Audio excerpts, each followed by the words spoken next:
എനിക്ക് തോന്നുന്നു കൂടുതലും ലുക്സും പിന്നെ സുരേഷ് ചേട്ടൻ്റെ കുറച്ച് സസ്റ്റെയിൻ ചെയ്തിട്ടുള്ള കാര്യങ്ങളുണ്ടല്ലോ. ആ ഒരു എനിക്ക് എക്സാമ്പിൾ പറയുകയാണെങ്കിൽ ദാ വിളിക്കുന്ന ആ ഒരു സാധനം ഉണ്ടല്ലോ, അതൊക്കെ കൂടുതലും ഞാൻ മാധവിൽ കണ്ടിട്ടുണ്ട്. നിങ്ങള് ബ്രദേഴ്സിലെ ഇപ്പം ഗോകുലും മാധവും രണ്ടുപേർക്കും അച്ഛന്റെ നല്ല ചായ ഉണ്ട്, പക്ഷെ രണ്ടുപേരും കാണാൻ വ്യത്യാസമുണ്ട്.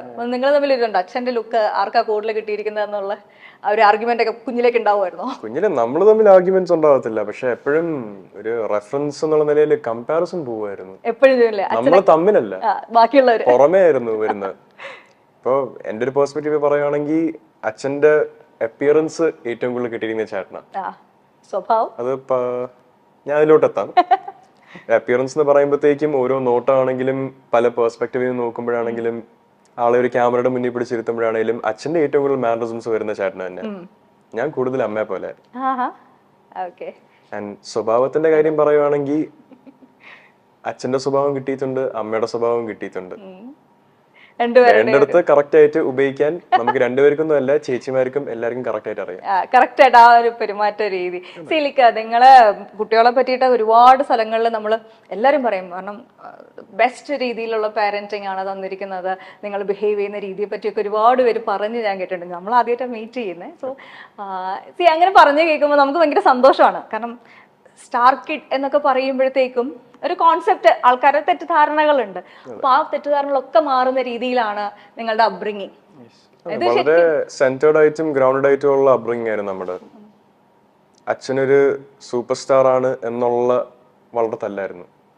ഞാൻ റീസെന്റ് ഇന്റർവ്യൂസിൽ അത് പറഞ്ഞിട്ടുണ്ട്, അതുകൊണ്ട് ഞാൻ മിണ്ടായിരിക്കും. മാധവ് ഞാൻ പറഞ്ഞിട്ടുണ്ട്, അതായത് മാധവ് കുറച്ച് നമുക്ക് സൂപ്പർ സ്റ്റാറിന്റെ മകൻ അല്ലെങ്കിൽ ഒരു സെൻട്രൽ മിനിസ്റ്ററിന്റെ മോൻ എന്നൊക്കെ പറയുമ്പോൾ അവൻ അങ്ങനത്തെ ഒരു ചിന്താഗതിയേ ഇല്ല. അവനെന്ന് വെച്ചാൽ നോർമൽ പീപ്പിള് ബിഹേവ് ചെയ്യുന്ന പോലെ, അത് ഡൗൺ ടു എർത്ത് ആണ്. അതിന് അവൻ്റെ ഒരു ക്വാളിറ്റി ആയിട്ട് ഞാൻ എപ്പോഴും ശ്രദ്ധിക്കുന്ന കാര്യമാണ്. കാരണം അവനക്ക് അങ്ങനെ ഇന്ന വേണം അങ്ങനത്തെ, അത് ആൾക്കാർക്ക് ഓട്ടോമാറ്റിക്കലി തെറ്റിദ്ധാരണ വരുന്ന സാധനങ്ങളാണ് അതൊക്കെ. പക്ഷെ അത് എനിക്ക് തോന്നുന്നു ഈ ഒരു സിനിമയുടെ പ്രൊമോഷൻസിന്റെ ഭാഗമായിട്ടും കൂടുതലായിട്ട് മാധവന് ആൾക്കാർക്ക് അറിയുമ്പോൾ അങ്ങനത്തെ സാധനങ്ങളൊക്കെ, ആ ചിന്തകളൊക്കെ എടുത്ത് കളയുന്നുള്ളത് എനിക്ക് ഉറപ്പുണ്ട്.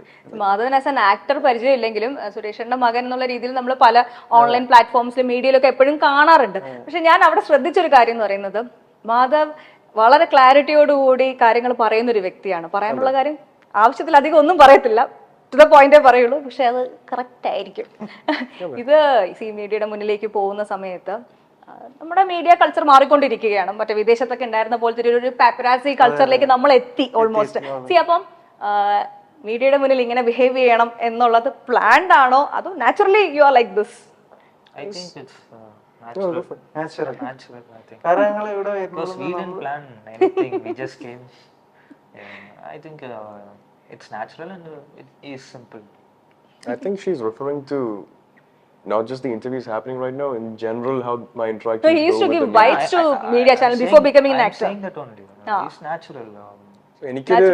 എനിക്കൊരു പ്രിൻസിപ്പിൾ ഉണ്ട്, മറ്റൊരാളെ കുഴിതോണ്ടിയല്ല നമ്മൾ നമ്മുടെ ജീവിതം ഉണ്ടാക്കേണ്ടത്. എൻ്റെ അച്ഛൻ പലപ്പോഴും അതിന് ഇരയായിട്ടുള്ള ഒരാളാണ്. അച്ഛനെ ടാർഗറ്റ് ചെയ്ത് കുറെ പേര് റെപ്യൂട്ടേഷൻ ക്രിയേറ്റ് ചെയ്യാൻ നോക്കിയിട്ടുണ്ട്. ഈ ഒരു സിറ്റുവേഷനിൽ ഞാൻ ഈ ചോദ്യം ചോദിക്കേണ്ടത് കൂടിയാണ്. ഇപ്പൊ മാധവ് ഈ വിഷയം എടുത്തിട്ടത് കൊണ്ട് തന്നെ പറയാം. ഇപ്പോ നമ്മുടെ മലയാളം ഇൻഡസ്ട്രിയിൽ ഏറ്റവും വലിയൊരു ക്രൈസിസ് നടക്കുന്ന സമയമാണ്. പക്ഷെ ഈ ക്രൈസിസ് ഒക്കെ ഉണ്ടായിരിക്കുന്നത് നമ്മൾക്ക് നല്ലൊരു ക്ലെൻസിങ് പ്രോസസ് നടത്തി നല്ലൊരു ഇൻഡസ്ട്രി ബിൽഡ് ചെയ്യാനുള്ളൊരു സിറ്റുവേഷൻ ആയിട്ട് കാണാം. പക്ഷേ ഇത്തരത്തിലിപ്പം ലേഡീസിനോട് എതിരുള്ള കാര്യമല്ല, പക്ഷെ പവർ ഉള്ള കുറേ ആൾക്കാർ ചേർന്ന് ടാലന്റഡ് ആയിട്ടുള്ള മറ്റുള്ള ആൾക്കാരെ അടിച്ചമർത്തിക്കൊണ്ട് കുറേ ആൾക്കാർ മാത്രം കൺട്രോൾ ചെയ്യുന്നു എന്നുള്ളൊരു ആരോപണം. അപ്പം അങ്ങനെ നോക്കുകയാണെങ്കിൽ സുരേഷ് ഏട്ടൻ അതിൻ്റെ ഒരു വലിയൊരു വിക്ടിമാണ്. അദ്ദേഹത്തിന്റെ കരിയറിൽ ഏറ്റവും വലിയൊരു പൊസിഷനിൽ നിന്നിട്ട് അദ്ദേഹത്തിന് വലിയൊരു ക്രൈസിസ് ആണ് പിന്നെ കുറേ ഏറെ വർഷങ്ങൾ. അപ്പൊ അതിനെപ്പറ്റി എന്താണ് മാധവന് പറയാനുള്ളത്? ഇപ്പോൾ ജസ്റ്റ് പ്യൂർലി ബേസ്ഡ് ഓൺ അച്ഛന് സംഭവിച്ചത് എന്താണ്, ഓരോരുത്തരുടെ ലൈഫിൽ നടക്കുന്നതും അവരുണ്ടാക്കുന്ന ചോയ്സസിന്റെയും അവരുടെ എൻവയൺമെന്റ് അവർ ചൂസ് ചെയ്യുന്നതിന്റെയും അവരുടെ ലക്ക് ഫാക്ടറും പോലെ ഇരിക്കും. എനിക്ക് അച്ഛൻ എന്താണ് അനുഭവിച്ചതെന്ന് വെച്ചാൽ എനിക്ക് അതിനെപ്പറ്റി ഡീറ്റെയിൽ ആയിട്ട് സംസാരിക്കാൻ താല്പര്യമില്ല. പക്ഷെ ഇറ്റ് വാസ് ഫേറ്റ്. അച്ഛൻ്റെ സ്റ്റാർസിൽ അച്ഛൻ അതിൽ കൂടെ പോകണമെന്ന് എഴുതിയിട്ടുണ്ടായിരുന്നു, അത് നടന്നു. അത്രയായിട്ട് എനിക്ക് പറയാനുള്ളൂ. മലയാളം ഇൻഡസ്ട്രി ഇപ്പോൾ പോകുന്ന ഒരു ഇഷ്യൂവിനെ പറ്റി പറയാനാണെങ്കിൽ നമുക്കിതിനെ പറ്റി അറിയാവുന്നതെല്ലാം സോഷ്യൽ മീഡിയയിലും ന്യൂസ് ചാനൽസിലും മാത്രം വഴി വന്നിരിക്കുന്ന കാര്യങ്ങളാണ്. കോടതിയിൽ നിന്ന് ഒരു വിധി പോലും വന്നിട്ടില്ല ഇങ്ങനത്തെ ഒരു സിറ്റുവേഷനെ പറ്റി. ഞാൻ മലയാള സിനിമയിൽ 2 വർഷമായിട്ട് വർക്ക് ചെയ്യുന്ന ഒരാളാണ്. എനിക്ക് അതിൽ കൂടുതൽ ഇൻസൈറ്റ് മലയാള സിനിമയിലോട്ടും ഇല്ല, ഈ നടക്കുന്ന ഇഷ്യൂലോട്ടും ഇല്ല. ആൻഡ് ഒരു കോടതി വിധി വരുന്നവരെ ഞാനെന്നൊരു വ്യക്തി, ഒരു ആക്ടർ വിട്ട് ഞാനെന്നൊരു വ്യക്തി ഇതിനെപ്പറ്റി കമന്റ് ചെയ്യുന്നത് റോങ് ആണ്. പിന്നെ സ്ത്രീ സുരക്ഷിതം അല്ലെ സേഫ്റ്റി അത് നമുക്ക് എല്ലാ മേഖലയിലും ആവശ്യമാണ്. ഇപ്പൊ സിനിമ എന്ന് പറയുമ്പോൾ അതിൽ കൂടുതലും എല്ലാരും ലൈം ലൈറ്റിൽ നിൽക്കുന്ന ആൾക്കാരാണ്. അപ്പൊ അവര് ഇപ്പൊ മീഡിയാസ്, ഞാൻ മീഡിയനെ അങ്ങനെ കുറ്റം പറയല്ല കേട്ടോ, അങ്ങനെ ഫീൽ ചെയ്യും. അപ്പൊ ലൈം ലൈറ്റിൽ നിൽക്കുന്ന ആൾക്കാര് അവര് ഇങ്ങനെ കുറ്റകൃത്യം ചെയ്തിട്ടുണ്ടോ ഇല്ലയോ എന്നുള്ളത് നമ്മള് ഇപ്പൊ ചില അവര് പറയുന്ന സ്റ്റേറ്റ്മെന്റ്സ് ഒരുപാട് വർഷങ്ങൾക്ക് മുമ്പുള്ള കാര്യങ്ങളാണ്. ഇന്നത്തെ കാലത്ത് നമുക്ക് വാട്സപ്പോ അല്ലെങ്കിൽ എന്തെങ്കിലും ചാറ്റ് എവിഡൻസസോ, അപ്പൊ അന്നത്തെ കാലത്ത് ഇതൊക്കെ വളരെ ലിമിറ്റഡ് ആയിരുന്നു. അപ്പൊ എവിഡൻസ് അവർക്കും കാണിക്കാനൊക്കെ അതിന്റെ ബുദ്ധിമുട്ടും ഉണ്ടാവും. പക്ഷെ ഇത് എത്രത്തോളം സത്യമുണ്ട് എന്നുള്ളത് നമുക്കിപ്പോ ആര് വേണമെങ്കിലും ആരോപിക്കാം. ഇപ്പൊ എനിക്ക് മാധവനെ ആരോപിക്കാം, അല്ലെങ്കിൽ നിങ്ങൾക്ക് എന്നെ ആരോപിക്കാം, അത് ഈസിയാണ്.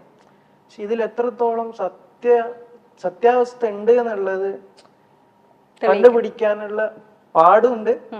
എന്നാലും ഇപ്പൊ കോടതി നമുക്ക് അഫ്കോഴ്സ് നമുക്ക് കോടതിയിലൊക്കെ നമുക്ക് എല്ലാവർക്കും വിശ്വാസം ഉള്ളതാണ്. ഇപ്പൊ അവരും കുടുംബവും കാര്യങ്ങളൊക്കെ ഉള്ളവരാ. അപ്പൊ അവരാരും അങ്ങനെ ഫേവറബിൾ ആയിട്ട് ഇപ്പൊ നടന്മാരാണ് അല്ലെങ്കിൽ ഇവരാണ് എന്നുള്ള ഫേവർ ഒന്നും അവർക്കില്ല, പ്രത്യേകിച്ച് മീഡിയാസ് ഏറ്റെടുത്ത കാര്യമായതുകൊണ്ട്.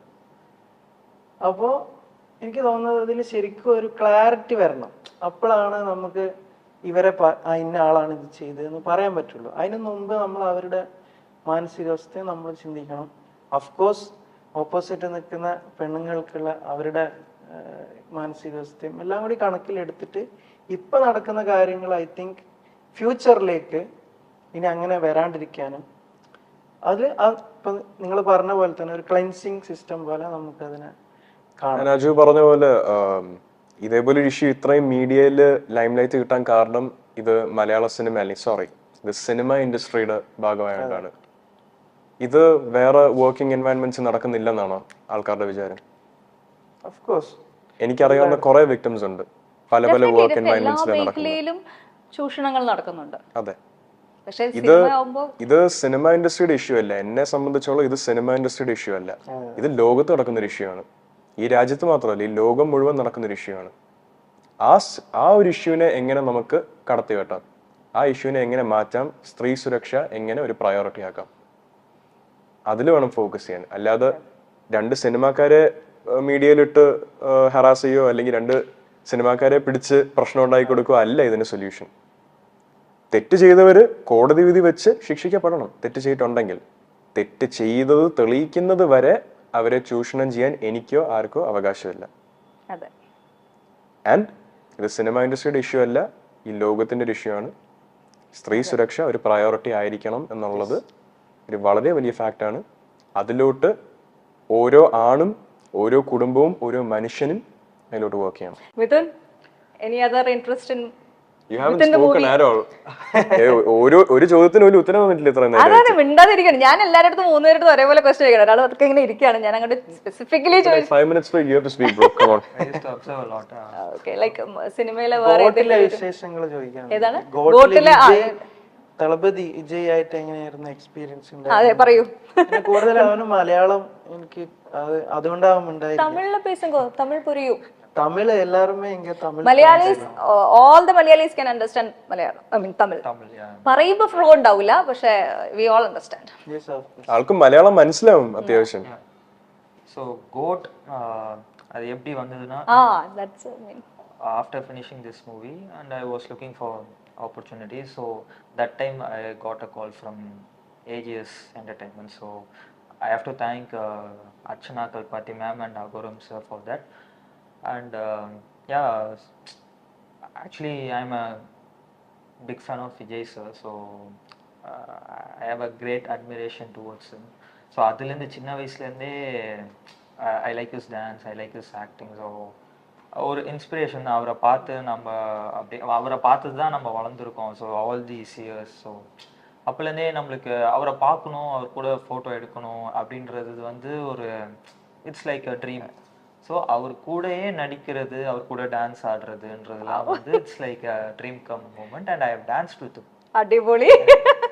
ഈ ഡാൻസ് ഒക്കെ കളിക്കാന്നൊക്കെ പറഞ്ഞു കഴിഞ്ഞാൽ നമ്മളൊക്കെ ഇങ്ങനെ ആലോചിക്കുകയാണ് വിജയുടെ കൂടെ അല്ലെ. ഞാനിങ്ങനെ ഇടക്ക് വിളിച്ച് ചോദിക്കും എവിടെയെങ്കിലും സൈഡിൽ ഒന്ന് എന്നെ നിർത്തോ ഒന്ന് പറയാൻ വിജയന്റെ കൂടെ. അത് ഒരു ഞാൻ വിജയ് സാറിനെ വേലായുധം പ്രസ് മീറ്റിലേക്ക് വന്നപ്പോ എനിക്ക് ഒന്ന് മരിച്ചുപോയി ആള്. ദാസ് എന്ന് പറഞ്ഞ ഒരു സെക്യൂരിറ്റി ഉണ്ട്, കുറച്ച് നല്ല പുള്ളി ഭയങ്കര മരിച്ചുപോയി. എനിക്കപ്പോ മെമ്മറി അന്നാണ് ഞാൻ മനസ്സിലാക്കുന്നത് ഒരു സെക്യൂരിറ്റി ആയിട്ട് വർക്ക് ചെയ്യുന്ന ഒരാളുടെ പവർ. നമ്മള് ചില ലൈഫില് നമ്മള് നിസ്സാരക്കാരനായിട്ട് കാണുന്ന ആൾക്കാരെ നമ്മൾ വിചാരിക്കുന്ന പോലെ ആയിരിക്കില്ല. അന്ന് എനിക്കത് തോന്നി. കാരണം ഇപ്പൊ ഇത് എറണാകുളത്തെ റാഡിസൺ ബ്ലൂ ഹോട്ടൽ, അന്ന് എനിക്ക് തോന്നുന്നു ഡ്രീംസ്. അപ്പൊ അന്ന് എന്നോട് ഞാൻ എപ്പോഴും പുള്ളിയെടുത്ത് പറയും ഞാൻ വിജയ് ഭയങ്കര ആരാധകനാണ്, എല്ലാവരും ആസ്വദിച്ചു. അപ്പൊ ഞാൻ ദാസേട്ടനോട് ഇങ്ങനെ പറയും, പുള്ളി എന്നോട് ഇങ്ങനെ പറയും വിജയിന്റെ പടം ഞാൻ സെക്യൂരിറ്റി എന്ന് പറയുമ്പോൾ ഞാൻ എപ്പോഴും പറയും. ഒരു ദിവസം പുള്ളി എന്നെ വിളിച്ചിട്ട് പറഞ്ഞു നീ ഒന്ന് പെട്ടെന്ന് വരണം. ഞാൻ എന്താ ഒരാളെ നിനക്ക് കാണിച്ചു തരാം, നിനക്ക് ഭയങ്കര ഇഷ്ടമുള്ള ഒരാളാണ്. അങ്ങനെ ഞാൻ എന്താ കേട്ടോ പറയാന്ന് പറഞ്ഞപ്പോ ആരാന്നൊക്കെ പറഞ്ഞപ്പോ ഇല്ല നീ വാ വേഗം വാന്നൊക്കെ പറഞ്ഞപ്പോ ഞാൻ ചാടി ഓടി വന്നു. അപ്പൊ എനിക്ക് ആരാന്നൊന്നും അറിയില്ലായിരുന്നു. നേരെ വന്ന് ഡ്രീംസ് ഹോട്ടലിലേക്ക് വാന്ന് പറഞ്ഞു. വന്ന് കയറി പുള്ളി നേരെ എന്നെ വാ കയറി റൂമിലേക്ക് പോയപ്പോ വിജയ് സാറ് ഇരിക്കുന്നു. അങ്ങനെ ദാസ് സാറ് എനിക്ക് മീറ്റ് ചെയ്ത് തന്നപ്പോ വിജയ് നമ്മളെ അസ്യൂഷ്വലി എല്ലാം ഇതിലൊക്കെ കാണുന്ന പോലെ തന്നെ ഭയങ്കര കാമായിട്ട് നമ്മളെന്തോ പുള്ളി ട്രീറ്റ് ചെയ്യുന്നത് എങ്ങനെയാന്ന് വെച്ച് കഴിഞ്ഞാൽ പുള്ളി ഒരു ഒന്നുമില്ലാത്ത ഫെയിമൊന്നും ഇല്ലാത്ത ഒരാള്, നമ്മളെന്തോ ഇല്ല ആളെ പോലെയാണ് ആള്. ഭയങ്കര ട്രീറ്റ്മെന്റ്. അങ്ങനെ ഒരു ഫോട്ടോ ഒക്കെ എടുത്തിട്ട് നല്ലൊരു ഒരു ഐ തിങ്ക് ഒരു 10-15 മിനിറ്റ്സ് സ്പെൻഡ് വിത്ത്. അടിപൊളി. എനിക്ക് ഭയങ്കര ഒരു മെമ്മറി എക്സ്പീരിയൻസ് ആണ്. ഒരു വലിയൊരു സ്റ്റാറിന്റെ വീട്ടിലാണ് ജീവിക്കുന്നതെങ്കിൽ കൂടി നമുക്ക് ആരാധനയുള്ള ആക്ടേഴ്സ് ഒക്കെ ഉണ്ടാവുമല്ലോ. അങ്ങനെ നോക്കുവാണെങ്കിൽ മാധവ് ആരുടെ ഫാനാണ്? I want to ask this question. Well, now you're gonna get the answer, bro. ഒട്ടും ക്ലീഷേ അല്ലാത്ത ക്വസ്റ്റ്യൻ ഒക്കെ. ഇങ്ങനെ പറയാനാണെങ്കിൽ with and without bias അച്ഛൻ എൻ്റെ ഫേവറേറ്റ് ആക്ടറാണ്. ഓ സൂപ്പർ. Always. എനിക്ക് ഏറ്റവും ക്ലോസ് ആയിട്ട് അറിയാവുന്ന ആക്ടർ എന്ന് പറയുന്നത് എൻ്റെ അച്ഛൻ തന്നെയാണ്. ഈ ഉത്തരം ഞാൻ പറയുന്നത് എന്തുകൊണ്ടാണെന്ന് അടുത്തൊരു 10 വർഷം നിങ്ങൾ എല്ലാവരും അറിയും. എൻ്റെ ചേട്ടൻ, he is one of my favorite actors and you guys will know why I said this right now. പിന്നെ കുഞ്ഞിലോട്ട് കണ്ടുവന്ന സിനിമകൾ ഞാൻ ഫുൾ കോമഡി മൂവീസാണ് കണ്ടിട്ടുള്ളത്. എനിക്ക് ദിലീപ് അങ്കിളിനെ ഭയങ്കര ഇഷ്ടം, സുരാജ് ചേട്ടൻ, ജഗദീഷ് ശ്രീകുമാർ സാർ, കൊച്ചിൻ അനീഫ സാർ, ഇവരെയൊക്കെ ആ കാലഘട്ടത്തിലെ കോമഡിയാണ്. ഇവരൊക്കെ ലെജൻസ് ആണ്. അവരുടെ കോമഡി ആ കാലഘട്ടത്തിൽ കണ്ട് വളർന്ന ഒരാളാണ് ഞാൻ. അതുകൊണ്ടാണ് എനിക്ക് കോമഡി സിനിമകൾ ഇന്നും പ്രിയമായിട്ടുള്ളത്. ഒരു കാര്യം കൂടി ഞാൻ പറഞ്ഞോട്ടെ, നമ്മുടെ ചാനൽ ഷാജി പാപ്പൻ മീഡിയ മൈൽസ്റ്റോൺ മേക്കേഴ്സ് എന്നാണ് പേര്. ഞങ്ങളുടെ ചാനലുമായിട്ട് സുരേഷ് ചേട്ടൻ ഭയങ്കരമായിട്ട് നല്ലൊരു കണക്ഷൻ കീപ്പ് ചെയ്യുന്ന ഒരു വ്യക്തി കൂടിയാണ്. ഞങ്ങളൊരു ഫാൻസ് മീറ്റ് ഒക്കെ നടത്തിയിട്ടുണ്ടായിരുന്നു. എന്റെ വിഷ്വൽ ഒന്ന് കാണിച്ചു തരട്ടെ. ഞങ്ങളുടെ ഏറ്റവും പ്രൗഡസ്റ്റ് ആയിട്ടുള്ള ഒരു ഡേ ആയിരുന്നു സുരേഷ് ചേട്ടന്റെ ഇവന്റ്. അതുപോലെ തന്നെ ഞങ്ങളുടെ ഷാജി പാപ്പൻ, ഞങ്ങൾക്കൊരു ഷാജി പാപ്പനുണ്ട്, ഞങ്ങളുടെ ഓണർ ഷാൽബിന്റെ കല്യാണത്തിനൊക്കെ സുരേഷ് ഏട്ടൻ വന്നിട്ടുണ്ടായിരുന്നു. ഞങ്ങളുടെ ഒപ്പം കുറേ നേരം സമയമൊക്കെ സ്പെൻഡ് ചെയ്ത് ശരിക്കും പറഞ്ഞു കഴിഞ്ഞാൽ ആ കല്യാണം നടത്തിച്ചിട്ട് പോയതുപോലെ തന്നെ ശരിക്കും ഞങ്ങൾ ഭയങ്കര ഹാപ്പി ആയിരുന്നു. ഞാൻ ആ വീഡിയോസ് ജസ്റ്റ് കണ്ടു. അതെ, മനസ്സ് കീഴടക്കാൻ പഠിക്കണല്ലേ. സ്നേഹമാണ്, ശുദ്ധ മനുഷ്യനാ.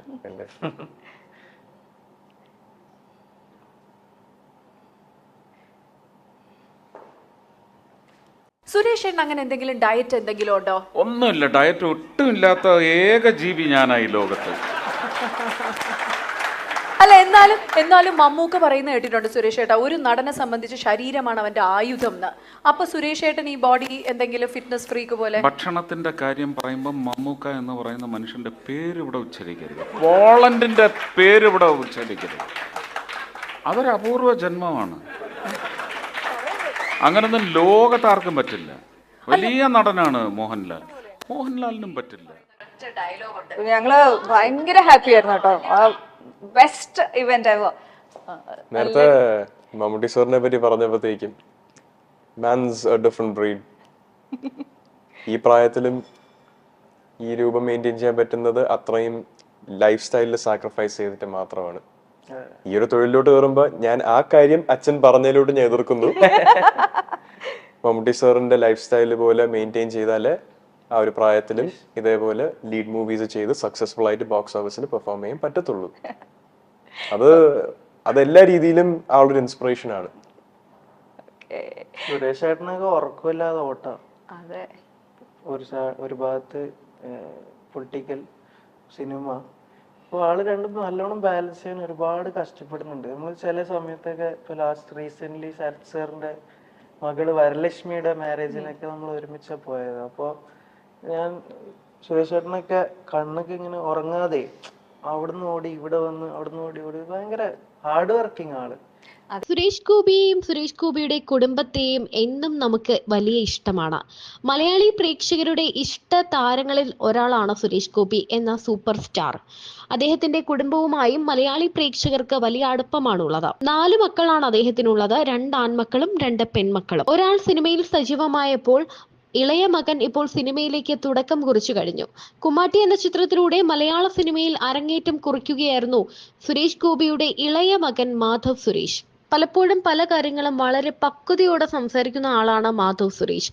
മാധവിന്റെ ഇന്റർവ്യൂകൾ കാണുമ്പോൾ നമുക്ക് മനസ്സിലാക്കാം അച്ഛനോളം പക്വത. കാരണം കാണാൻ ഗോകുലാണ് അച്ഛനെ പോലെ, സുരേഷ് ഗോപിയെ പോലെ എങ്കിലും മാധവനാണ് സുരേഷ് ഗോപിയുടെ സ്വഭാവം കിട്ടിയിട്ടുള്ളത്, അല്ലെങ്കിൽ പെരുമാറ്റം കിട്ടിയിട്ടുള്ളത് എന്നാണ് മാധവ് പറയുന്നത്.